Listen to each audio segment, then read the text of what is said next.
What if this frog told you, if you're not stupid, in history, Albert Einstein couldn't speak fluently as a child. Charles Darwin hated memorizing and struggled in school. Thomas Edison was literally called unteachable. And somehow, they didn't stay that way. They didn't stay behind. They didn't stay average. They rewrote how humans think. So what changed? Because it wasn't their genes. It wasn't their schools. And it definitely wasn't because they suddenly became gifted. It was something much simpler and honestly, a little uncomfortable to accept. They trained their minds differently. This frog didn't understand that for a long time. I thought intelligence was something you either had or you didn't. So I did what most people do. I tried to learn more videos, more notes, more effort. And somehow, the more I consumed, the less I understood. Yeah, 10 videos watched, 0 ideas remembered. Great system. At some point, I stopped blaming the content and started questioning the system. Because if intelligence was fixed, why do some people improve so fast? And why do others, like this frog, stay stuck for years? And then it hit me. Not all at once, but enough to change direction. Intelligence is not about how much you take in. It's about how your brain processes what you take in. And most people are training that process the wrong way. Every single day, including this frog. So if you've ever thought, maybe I'm just not smart enough, hold that thought. Because that belief, it doesn't describe you, it traps you. And here's the part I don't like admitting. I actually believed I was stupid, not lazy, not distracted, just not capable. And that belief, it quietly decided what I tried, what I avoided, and how small I kept my life. So yeah, this is not just about learning. This is about identity. And here's where it gets interesting. Because when scientists started studying how high-level thinkers actually think, they didn't find talent.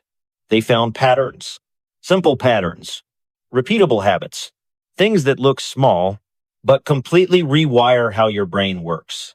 And the weird part, most of these habits feel wrong at first. They feel like doing nothing, being confused, slowing down, the exact opposite of what you've been taught. So most people avoid them and stay stuck. But the ones who don't, they start thinking differently, faster, deeper, clearer, not because they're smarter, but because they stopped fighting how their brain actually works. So this frog tested them reluctantly because, lazy frog. And yeah, they worked better than anything else I tried. So we're not going to study harder. We're not chasing motivation. We're fixing the system. And we'll start with something that looks completely useless, but changes everything. Habit 1 thinking, not consuming. Most people try to get smarter by adding more input, more content, more noise. This frog did that too. Hours of videos, notes everywhere. And still, nothing clicked until I tried something weird. Just walking. No phone, no music, no distraction. At first, it felt like nothing. Then, it felt uncomfortable. Then, my brain started talking back. Ideas connected. Thoughts slowed down. Things made sense. That's when I realized when you constantly consume, you don't build thinking. You replace it. And most people never notice this because the moment it gets quiet, we reach for this phone. Yeah, but if you stay in that silence just a little longer, your brain starts doing what it was designed to do. And this is where intelligence actually grows. But this next habit, this is where most people fail. Habit 2, struggle before help. Here's what we all do.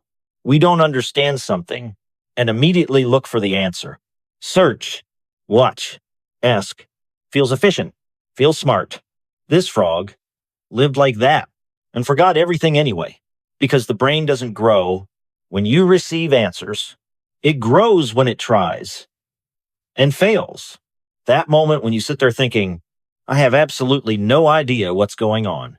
That's not failure. That's construction. So I tried something uncomfortable. Instead of checking the answer, I stayed, tried to figure it out, wrote down my best guess. Most of it was wrong, but weirdly, I started remembering things, understanding things faster, because effort builds pathways, answers don't. And what this leads to next changes everything. Habit 3, writing to think. This frog used to write a lot. Notes, highlights. Everything looked organized, but nothing was clear because I wasn't thinking. I was collecting, so I changed one thing. Instead of writing what I saw, I started writing what I understood. And suddenly, gaps appeared. Confusion became visible. Ideas got sharper. Writing slowed my brain down just enough to actually think. And that's when I realized you don't understand something until you try to explain it.